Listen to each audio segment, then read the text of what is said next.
तो चलिए, बिना किसी देरी के सीधे इस मुद्दे की गहराई में चलते हैं। आज के इस विश्लेषण में हम बात करने वाले हैं पुणे पोर्श केस की। जी हां, वो मामला जिसने पहले दिन से ही पूरे देश का ध्यान अपनी ओर खींचा था। लेकिन हाल ही में इसमें एक ऐसा चौंकाने वाला ट्विस्ट आया है जिसने न्याय और विशेषाधिकार की इस बहस को फिर से एकदम गरमा दिया है। आइए तथ्यों के आधार पर यह डिकोड करते हैं कि आखिर ये नया विवाद है क्या और क्यों एक बेहद दर्दनाक हादसे के बाद सामने आई कुछ तस्वीरें इस वक्त इतनी तीखी चर्चा का विषय बनी हुई हैं। इस पूरे मामले को समझने के लिए सबसे पहले इस कॉन्ट्रास्ट को देखिए। एक तरफ वो भयानक त्रासदी है जिसमें 2 युवा आईटी प्रोफेशनल्स की जान चली गई, और दूसरी तरफ एक ऐसा दृश्य है जिसने सच में पूरे देश को हैरान कर दिया है। जब समाज में इतनी बड़ी घटना होती है तो स्वाभाविक रूप से एक शोक का माहौल होता है ना? लेकिन यहां कहानी बिल्कुल पलट गई।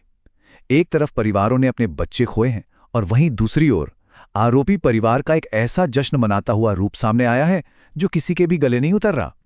यही वो चुभने वाला फर्क है जिस पूरे मामले के केंद्र में है और जिसने लोगों के गुस्से को 7वें आसमान पर पहुंचा दिया है। अब इंटरनेट के इस दौर में कोई भी बात ज्यादा दिन तक तो छपती नहीं है। जब ऐसा लग रहा था कि मामला शायद अपनी कानूनी रफ्तार से आगे बढ़ रहा है, तभी एक वीडियो सामने आता है और इस वीडियो ने मानो इस शांत होते विवाद में फिर से आग लगा दी। ये वही अग्रवाल परिवार है जो उस दर्दनाक हादसे के बाद से ही लगातार सवालों के घेरे में है। एक तरफ हादसे की जांच चल रही है और दूसरी तरफ सोशल मीडिया पर यह पार्टी की फुटेज वायरल हो रही है। और सच बताएं तो ये सिर्फ एक वीडियो नहीं है, बल्कि ये उस धारणा को और पक्का कर रहा है जो आम जनता के मन में इस हाई प्रोफाइल केस को लेकर बन रही थी। अब यहां जो सबसे दिलचस्प बात है वो ये है कि इस वायरल वीडियो के तथ्य अपने आप में बहुत हैरान करने वाले हैं।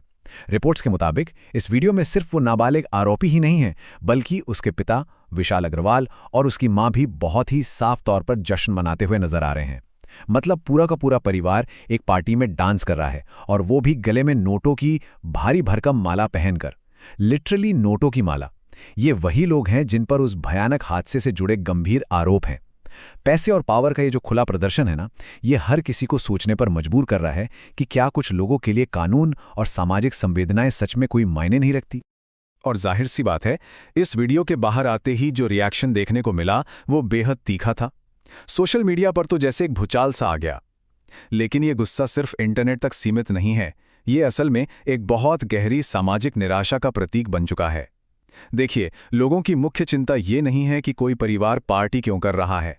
असली नाराजगी इस बात की है कि जिन 2 युवाओं की इस हादसे में जान गई, उनके परिवार आज भी न्याय के लिए दर-दर भटक रहे हैं। ऐसे में ये जश्न मनाने का दृश्य सिस्टम की विफलता और एक बहुत बड़ी सामाजिक असमानता का प्रतीक बन गया है।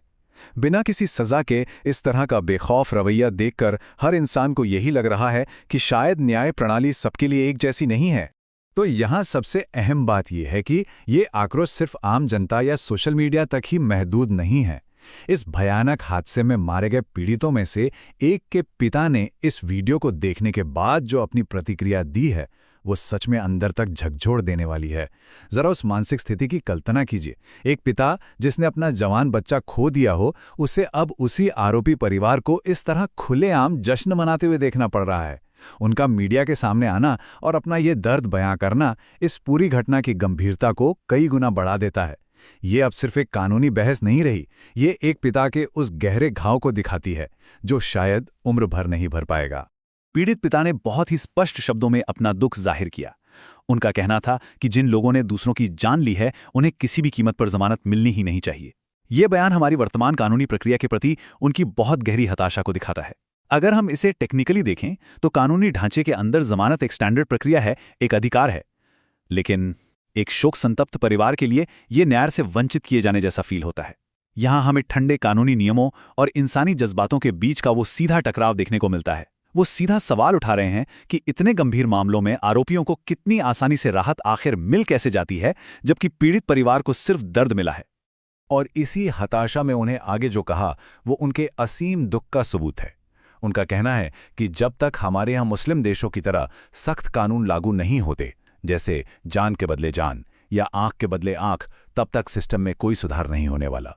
अब देखिए, यहाँ ये स्पष्ट करना बहुत जरूरी है कि हम इस विश्लेषण में किसी भी तरह की कठोर या आदिम दंड प्रणाली का समर्थन बिल्कुल नहीं कर रहे हैं। हम सिर्फ और सिर्फ एक दुखी पिता के उस दर्द और भयंकर गुस्से को निष्पक्ष रूप से रिपोर्ट कर रहे हैं जो उन्होंने इस मानसिक पीड़ा के दौरान व्यक्त किया।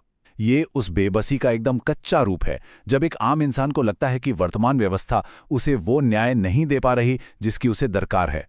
इसी पीड़ा के बीच पीड़ित पिता ने एक ऐसा सवाल पूछा जो सीधे दिल पर लगता है।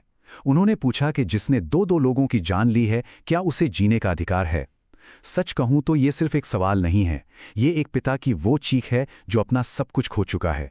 ये उस खालीपन को दर्शाता है जो एक पेरेंट अपने बच्चे को हमेशा के लिए खोने के बाद महसूस करता है, क्योंकि कोई भी कानूनी सजा या मुआवजा उस नुकसान की भरपाई कभी नहीं कर सकता। उनका ये सवाल सीधे तौर पर समाज की अंतरात्मा से टकराता है। ये हमें सोचने पर विवश करता है कि न्याय का असली मतलब आखिर है क्या? क्या ये सिर्फ अदालत के फैसलों तक सीमित है, या इसमें पीड़ित परिवार की शांति भी शामिल होनी चाहिए? और ये चीज़ बहुत ही सटीक तरीके से हमें दिखाती है कि हम एक समाज के रूप में कितने बड़े चौराहे पर खड़े हैं। एक तरफ हमारे पास कानून की स्थापित प्रक्रियाएं हैं, जैसे जमानत के नियम और एक पूरा लीगल ढांचा, और दूसरी तरफ एक ऐसा समाज है जो गंभीर अपराधों में तुरंत और सख्त न्याय की मांग कर रहा है। इन दोनों के बीच बैलेंस आखिर कैसे बने? क्या हमारे सिस्टम की ठंडी तार्किकता और समाज की इमोशनल न्याय की मांग के बीच कभी कोई सही तालमेल बन पाएगा? ये एक ऐसा जटिल मुद्दा है जिसका शायद कोई आसान जवाब नहीं है, लेकिन ये हम सभी को एक बहुत गहरे आत्ममंथन के लिए जरूर प्रेरित करता है। सोचने वाली बात है ना? खैर, आज के इस विश्लेषण को हम यहीं विराम देते हैं।